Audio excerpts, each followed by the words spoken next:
ایک عبرتناک واقعہ ہمارے ایک بزرگ نے سنایا تھا، جسے دعا سے آدمی کو بڑا عالی مقام ملتا ہے۔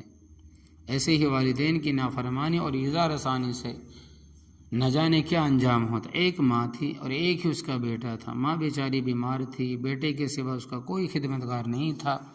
بیٹا رات دن ماں کی خدمت کرتا، لیکن جب بھی حج کا زمانہ آتا تو اس کا حج کرنے کو بڑا دل چاہتا تھا، اور وہ اپنی والدہ سے کہتا، امی جان آپ مجھے حج کرنے کی اجازت دے دیں۔ والدہ کہتی، بیٹا تیرے سوا میرا کوئی خدمت کرنے والا نہیں، دھیان کرنے والا نہیں، میں تجھے کیسے اجازت دے دوں؟ حج میں کوئی 2 دن تو لگتے نہیں، اچھا خاصا وقت لگتا ہے، اور تمہارے پیچھے میرا کیا بنے گا؟ بہرحال ماں یہی کہتی رہی کہ بیٹا جب تک کوئی متبادل انتظام نہیں ہوتا صبر کرو، جب موقع ملے چلے جانا۔ لیکن بیٹے کو جانے کا بڑا شوق تھا۔ آخر ایک دن اتنا شوق ہوا کہ والدہ کو بتائے بغیر ہی گھر سے نکل گیا۔ اس زمانے میں قافلے حج کے لیے جایا کرتے تھے اور لوگ انہی کے ساتھ چل دیا کرتے تھے، تو وہ ایک قافلے کے ساتھ چل دیا۔ 1-2 منزل کے بعد قافلے نے کسی شہر کے باہر قیام کیا، اور قافلے والے شہر میں اپنی اپنی ضروریات کو پورا کرنے کے لیے چلے گئے۔ چنانچہ بیٹا خود اپنا واقعہ بیان کرتا ہے کہ میں بھی کسی مسجد میں جا کر عبادت میں مشغول ہو گیا۔ رات کو میں عبادت میں مشغول تھا کہ شہر میں چوری ہو گئی، اور تھانے دار نے پولیس کو چور پکڑنے کے لیے روانہ کر دیا۔ پولیس والے مسجد میں بھی آئے، انہوں نے مجھے نماز پڑھتے دیکھا تو کہا چور یہی ہے، اور نماز کے بہانے اپنی جان چھڑانا چاہتا ہے، اور مجھے گرفتار کر کے تھانے دار کے سامنے پیش کر دیا۔ وہ بھی کوئی جلاد کی صدمہ آدمی تھا۔ اس نے لوگوں پر رعب اور اپنی دھاک بٹھانے کے لیے میرے دونوں ہاتھ اور دونوں پاؤں کٹوا دیے، اور میرے دھڑ کو ایک ریڑھی پر رکھ کر منہ کالا کر کے شہر میں گھمایا۔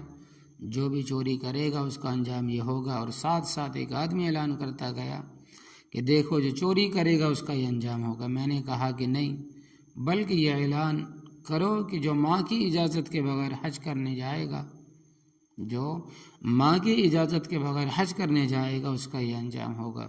جب بار بار یہ اعلان کیا تو لوگ مجھے پہچان گئے، کیونکہ یہ ماں بیٹے عبادت اور بزرگی کے اندر دور دور تک معروف تھے کہ یہ فلانی کا بیٹا ہے۔ اس کی ماں رابعہ بصریہ کی طرح عبادت گزار ہے، اور یہ بھی بڑی اور نیک صالح بندہ ہے۔ لوگوں نے ایک دم تھانے دار کا گھیراؤ کر لیا۔ کم بخت، تو نے ان بزرگ کے ساتھ کیا زیادتی کی؟ اسے معلوم ہوا تو وہ بھی کانپ گیا اور معافی مانگنے لگا اور توبہ کرنے لگا۔ خیر میں نے اسے معاف کیا، اور میں نے کہا کہ مجھے میری ماں کے پاس پہنچاؤ، اور میری ماں کو اطلاع نہ کرنا کہ تیرا بیٹا آیا ہے، بلکہ مجھ کو لے جا کر میری ماں کے گھر کے دروازے کے پاس رکھ دینا، کیونکہ اس کے اب ہاتھ تھے نہ پیر تھے۔ لوگوں نے میرے کہنے کے مطابق میری ماں کے جھوپڑے کے پاس مجھے رکھ دیا، اور میں تکلیف سے کراہنے لگا۔ میری ماں نے سمجھا شاید کوئی فقیر کھانا مانگنے کے لیے آیا ہے، تو میری ماں نے کھانا نکالا اور کہا، لو بابا کھانا لے لو۔ میں نے آواز دی کہ اماں میرے تو پیر ہی نہیں، میں کھانا کیسے کھاؤں، میں کھانا کیسے لے لوں؟ وہ آئی اور میرے پاس کھانا رکھ دیا، لو کھانا کھا لو۔ میں نے کہا کہ اماں میرے تو ہاتھ بھی نہیں ہے، میں کھانا کیسے کھا لوں؟ جب انہوں نے 3 مرتبہ میری آواز سنی تو پہچان گئی، ہے یہ تو میرا ہی بیٹا ہے۔ اللہ اکبر کبیرہ۔ اور پھر وہ اٹھا کر مجھے اندر لے گئی۔ ساری رات ماں اور بیٹا روتے رہے، گڑ گڑا کر اللہ تبارک و تعالیٰ سے دعا کرتے رہے کہ یا اللہ جو گناہ مجھ سے ہو گیا ہے مجھے معاف فرما دیجیے، اور میری ماں کی نافرمانی کا جو وبال مجھ پر آ گیا ہے اس سے دور فرما دیجیے۔ روتے جاتے، دعا کرتے جاتے، فرماتے ہیں کہ روتے روتے دعا کرتے کرتے دونوں کی آنکھ لگ گئی۔ صبح سویرے اٹھے تو اللہ تبارک و تعالیٰ کے فضل و کرم سے دونوں ہاتھ دونوں پیر صحیح سالم تھے۔ ماں باپ کی دعاؤں کا یہ اثر، اس لیے کہ ہمیں ماں باپ کا احترام بڑا کرنا چاہیے لوگوں۔ اس وجہ سے اصلاح معاشرہ کا مطلب یہی ہے کہ اپنے والدین کا احترام کرے، عزت کرے، خدمت کرے، ماں اور بیوی دونوں کا حق ادا کرے۔ حضرت مولانا محمد رفیع عثمانی صاحب دعوت برکاتہم نے اپنے ایک بیان میں بڑی پیاری بات بیان فرمائی تھی، وہ بھی یاد رکھنے کی ہے کہ ماں باپ کا بلا شبہ مقام بڑا اونچا ہے، لیکن ایسا بھی نہ ہو کہ ماں باپ کی محبت کی وجہ سے شوہر بیوی پر ظلم ڈھائے اور بیوی کے ساتھ زیادتی کرے، اس کی حق تلفی کرے، یہ بھی ناجائز ہے۔ اور ایسے بیوی کی وجہ سے ماں باپ کے ساتھ زیادتی کرنا، ان کی حق تلفی کرنا، ان پر ظلم کرنا، یہ بھی ناجائز ہے۔ ماں باپ کے حقوق الگ ہیں، بیوی کے حقوق الگ ہے، دونوں کو ادا کرنا ضروری۔ بعض دفعہ ایسا ہوتا ہے کہ شوہر ماں باپ کی وجہ سے اپنی بیوی پر ظلم کرتا ہے اور اس کی حق تلفی کرتا ہے اور اس کے ساتھ زیادتی کرتا ہے، جو سراسر ناجائز ہے، اس میں بھی آخرت برباد ہوتی ہے۔ اور ایسے ہی کبھی بیوی کی محبت میں ماں باپ کی نافرمانی کرتا ہے، ان کے ساتھ زیادتی کرتا ہے، بیوی جو کچھ کہہ دیتی ہے اسے سمجھ جاتا ہے، اور ماں باپ جو کچھ کہہ دیتے ہیں اسے جھوٹا سمجھتا ہے، ان کے ساتھ زیادتی، ان کی نافرمانی کرتا ہے، یہ بھی جائز نہیں ہے۔ دونوں کے حقوق ادا کرنے کی ضرورت اور دونوں کے حقوق ضروری ہے۔ البتہ ماں باپ ہوں یا کوئی بھی مخلوق ہو، اللہ تبارک و تعالیٰ کی نافرمانی میں کسی کی اطاعت جائز نہیں۔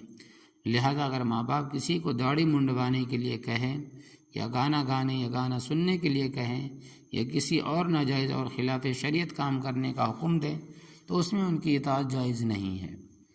ادب سے معذرت کر دے کہ میں یہ کام نہیں کر سکتا، لیکن بدتمیزی بھی نہ کرے، اور اللہ تبارک و تعالیٰ کی نافرمانی بھی ماں باپ کے کہنے کی وجہ سے نہ کرے۔ ہاں، جو دین کی باتیں جیسے فرائض ہے، واجبات ہے یا جائز مباح باتیں ہیں، ان میں اگر ماں باپ اولاد کو حکم دے، اس کے اندر ماں باپ کی اطاعت اور فرما برداری کرنی چاہیے۔ اظہار رسانی سے بچیں۔